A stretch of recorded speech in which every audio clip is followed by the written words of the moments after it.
বিশ্বাস একটা খুব দামি জিনিস, এটা সবাইকে দেওয়া ঠিক না। সস্তা মানুষদের কাছে বিশ্বাস রাখলে একদিন না একদিন সে কষ্ট নিজেই ডেকে আনা। তাই বিশ্বাস করার আগে মানুষটা কেমন সবাই আমানত রাখতে জানে নাই।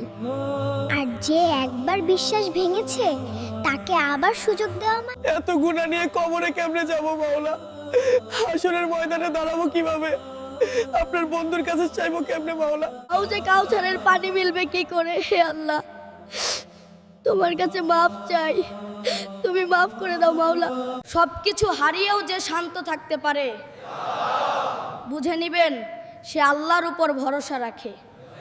সব দুঃখ কষ্ট যে হাসি মুখে মেনে নিতে পারে বুঝে নিবেন সে মানুষটা আল্লাহর উপর সবচেয়ে বেশি নির্ভরশীল। নিশ্চয়ই আল্লাহ ধৈর্যশীলদের সাথে আছেন। তাই সবসময় সত্য কথা বলো, মা বাবার সাথে ভালো ব্যবহার করো। আল্লাহ সব কিছু দেখেন। ভালো কাজ করো, জান্নাত পাবে ইনশাআল্লাহ। বাবা, তুমি কি ঠিকমতো লেখাপড়া করো? জি স্যার, চেষ্টা করি, কিন্তু মাঝে মাঝে ভুলে যাই। ভুল করা খারাপ না, কিন্তু চেষ্টা না করা খারাপ।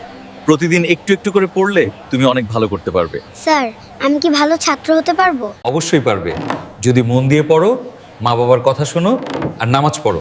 ঠিক আছে স্যার, আমি আজ থেকে মন দিয়ে পড়বো ইনশাআল্লাহ। এই দুনিয়া একটা ভাড়া বাড়ির মতো, যতই সুন্দর করে সাজাই না কেন একদিন মালিক নোটিশ দিবে আর আমাদের চলে যেতে হবে। আমরা ভুলে যাই এই দুনিয়া আমাদের স্থায়ী ঠিকানা। তাই আসল বাড়ি তো আখিরাতে। তাই আসুন আজ থেকেই আমরা ভালো কাজ করি, নামাজ পড়ি, আল্লাহকে স্মরণ করি। বাবা, বলো তো সফল হতে হলে কি দরকার? অনেক টাকা? না, আগে দরকার পরিশ্রম আর ধৈর্য। তাহলে আমি আজ থেকেই বেশি করে পড়বো স্যার। এটাই তো আমার ভালো ছাত্র। আমার শিক্ষণীয় ভিডিও পেতে আমাকে ফলো করুন।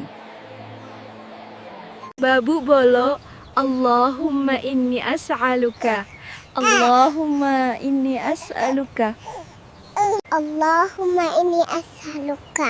না না বাবু, আবার বলো, আল্লাহুম্মা ইন্নী আসআলুকা।